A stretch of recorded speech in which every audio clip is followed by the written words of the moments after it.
I killed my best friend last week. Now he's acting like nothing happened. He's dead. I thought, finally realizing, stood over his body.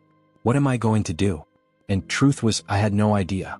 Murder was a serious charge. I'd watched those true crime documentaries. I knew how this worked. The killer always gets caught no matter what. God, I'm a killer. I looked around. We were in a small clearing in the woods east from my house, woods that nobody ever went into, which was partly why we did. It was so that we could do whatever we wanted. You know, stupid challenges, games, that sort of thing. Stuff for laughs. But I wasn't laughing, and Josh certainly wasn't either. I looked back down at his body. It was awful. His clothes were torn and tattered, and his face was split open in an awful way, down the left side of his head.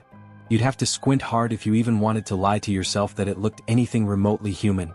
I felt another pang of adrenaline. I need to be smart. I need to make this go away. I have to. I moved over to my left. There was a ditch here about 2 meters deep, shallow on one side but rocky on the other. I looked back behind me towards Josh's bike and started to piece a story together. I thought, maybe he was riding his bike down here, he got distracted by something. Maybe he went into these sharp rocks. Along the shallow side of the ditch, there was a bit where the rim turned upwards like a ramp. Okay, he went along here, this ramp. Got distracted. Hit the rocks. It was the only thing I could think of. Maybe the sharp rocks slit his face like that. It might be a little far-fetched, but it was the best I could think of. I took a deep breath and lifted Josh. He was heavier than I thought, and I almost slipped in the wet dirt as I hoisted him over my shoulder and carefully placed him in the ditch. I tried to make it look like he was crawling away. He probably wouldn't have died straight away. Satisfied with the placement of him, I turned my attention to the bike.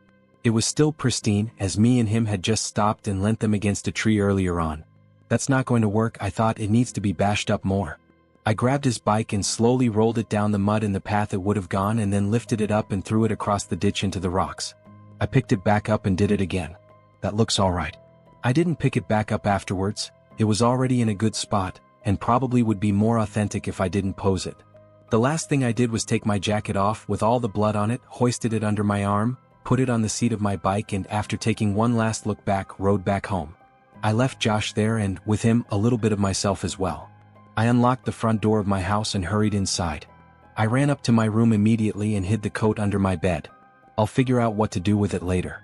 I dulled my brain with a shooter game, barely paying attention. The rain outside was a small mercy. Maybe it would wash some evidence away.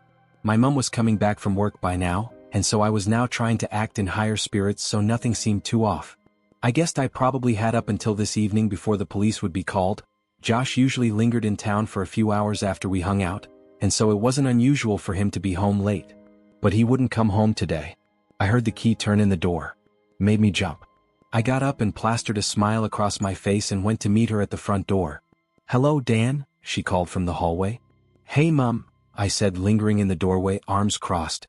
"Did you have fun with Josh today?" she said, back turned to me, hanging her coat up. Yeah, I did. Had to come home a bit early though. He said he needed to do something. Ah, well, I'm sure it was important. Anyway, it's the holidays now, you could always hang out with him tomorrow." "Yeah," I said, my smile slowly fading. When I went to bed that night, every time I closed my eyes I could see that ditch etched into my mind, the mangled roots, the mangled bike, the mangled body. I got maybe half an hour of sleep before my alarm jolted me awake at 5 a.m.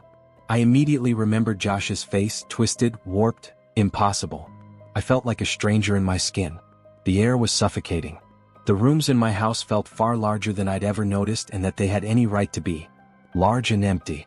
Nothing felt right. I don't know how to describe it to you because I can't even really understand it myself, but the thought of Josh's parents sat there, worry building, waiting anxiously for a boy who would never come back, their only son, made me feel. I felt sick. I'm not sure if my mum had noticed that something was up. I mean, she must have, but I noticed her giving me weird looks for that entire morning. Occasional glances. All of this pressure kept building and building and building and building to an almost unbearable level until, at about 1 in the afternoon, there was a knock on the door. My mum answered it, and as I sat there in the living room, head in my hands, I could hear what the man at the door was saying. It was muffled, but clear enough for me to hear parts of it. "Yes. No, he didn't. His parents haven't seen him. If we could just—" "Dan," my mum said, opening the door and letting the man into the room, "this man here just needs to ask you some questions. It's about Josh." I bottled everything down, swallowed, and then spoke as clearly as I could. maybe a little bit too quickly, but it was the best I could do. Josh. I looked away from my mum and now at the officer. He had a warm, kind facial expression, but with a tinge of unease and awkwardness. He was about to break the news. I'm not supposed to know yet. What's happened to him? I chuckled slightly. Has he gotten himself into some more? I trailed off. Listen, Dan. Josh hasn't been seen since yesterday morning. Now, we've spoken to his mother and she says that she last saw him when he went out with you.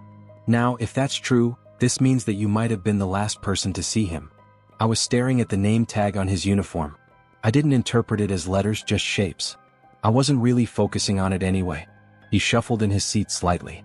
Look, I know it's a lot to handle right now and I understand that you two were close, but do you think that we could just ask you some questions? I told him that we went up into the woods, although I lied about where exactly. Then I said that after a little while of just chilling out, he'd gone further in and I just turned around and gotten home. All the while, the officer was nodding comfortingly and never once changed facial expression from that slight smile, the smile that didn't reach the eyes. I suppose I was relieved, I guessed, that I wasn't being taken in or arrested. In fact, I didn't get any sort of feeling that he even considered me a suspect. And I don't blame him. I don't have a history of anything, I never get into fights at school, I keep my head down. There's not a lot to go on there. And one kid in the woods on his own, anything could have happened, a murder, especially by the kid's best friend, probably wouldn't be high on the list of possibilities. After about half an hour, the officer left, saying he would keep us posted on the search effort, and that was that.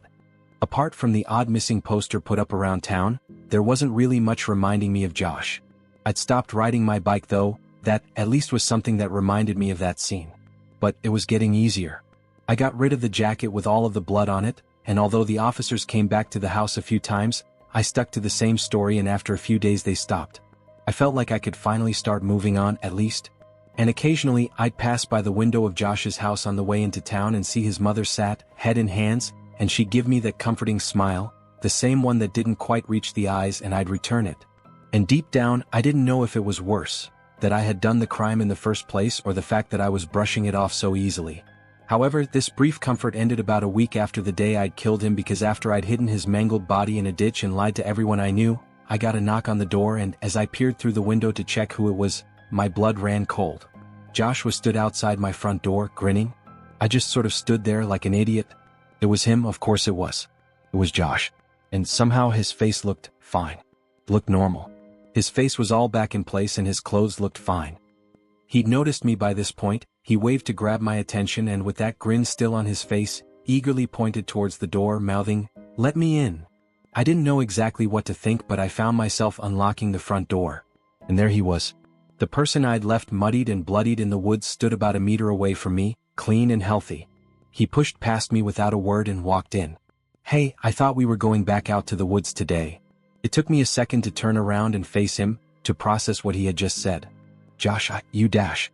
"Well, are we gonna go then?" he interrupted, still grinning but with slight impatience. He pushed back past me into the garden before I even had a chance to say anything and got on his bike that he had left leant against the front of my house. That clean, very much not battered bike. I rode next to him. It wasn't possible. It wasn't. I could still see his mangled face in my mind, it still haunted me, and now, it was all too much. It was supposed to be final. I'd convinced him to avoid the woods. He'd protested, but I was adamant. I didn't want to go back there anytime soon. And I wasn't sure what I'd find there anyway. He was still smiling. It hadn't fallen once since he'd arrived at my house, and it wasn't getting any less unsettling. We were riding now into town. He said we'd go and pick up some food, then sit down somewhere and just hang. I looked back at him again. He slowed to a stop. Look at that." I turned and faced the other way. He was pointing at one of those missing posters that his mother, only a few days ago, had plastered up on every pole or wall around town. "What about it?" My voice, hollowed, managed at least to blurt that out coherently enough. "Well, I dunno. It's weird how everyone thought I was missing for a week, right? Even my mom. It's not like her to forget." I furrowed my brow. Seeing that missing poster at least meant that I wasn't going crazy. But still, I had to be cuckoo somehow. I mean, she even called the police, if you can believe that. I grunted. "But it's okay," he continued. "I told her about what happened and she phoned them saying it was all right." I noticed I was slowing down, so I caught back up to him as we rode further up our road past his house. We both slowed as we approached the window. My eyes involuntarily drifted toward it. I looked and, after Josh waving, we both saw his mother grinning and waving back. Her head moving between two people. Two people. I stopped suddenly. He stopped too and looked at me in confusion. I tried to think about how to ask this. I didn't want to be too direct, but I still needed to know the truth. Listen. Josh, I looked at him, he nodded. What did you mean when you said your mum forgot? He started chuckling and seemed to relax a bit. Well, it's the funniest thing. He leaned in closer towards me. She somehow doesn't remember driving me up to the camping spot last Tuesday. Isn't that mad? I blurted an affirmation. Tuesday. That was the day after I killed him. I pressed further. Do you remember what happened last Monday? His grin stopped for a moment and then returned. Well, come on, of course I remember. You do too, right? In the woods. He chuckled and started writing again. I joined him, dumbfounded. I tried to push it to the back of my mind, as difficult as that was, and pretended everything was fine. We stopped off at the chip shop, picked some food up and rode up to the park just as we would do often. It was really odd. It wasn't the fact he was back from the dead that freaked me out, it was the way he was acting. He was like this normally. Stupidly positive. And before, that was something that was good, things were always fun with Josh, but now it was creeping me out. And the fact that he seemed to know what I did to him as well. Does he know I killed him? We sat and ate in silence. I couldn't think of anything to say, and he seemed to be perfectly content eating his chips, so I didn't feel a need to say anything. After a few minutes he finally spoke. What have you been up to in the last week then, while I was gone? He paused, smiling. Camping? Camping. I found myself mutter. Yeah, of course. I messaged you last week about it. Don't tell me you're forgetting too. His teeth chomped down on another chip. I felt for my phone. I hadn't gotten a text from him. I knew that. I had spent the first few days after I'd killed him constantly rereading our last conversation. I unlocked my phone, Josh still happily eating, and navigated to our messages. I read our last conversation. It was on Sunday. I breathed a sigh of relief. It didn't happen. Josh stopped eating and looked at my phone. He grabbed it out of my hands. Why are you up here? He chortled. Look, you have to scroll down, you knob. He scrolled the chat down and then thrust the phone into my face. I read what it said. Monday, 12:10 p.m. Josh, oi Dan, listen, I'm going camping tomorrow, can't remember if I told you or not. I swallowed. I'd never seen that text before. He frowned suddenly and looked back at my phone.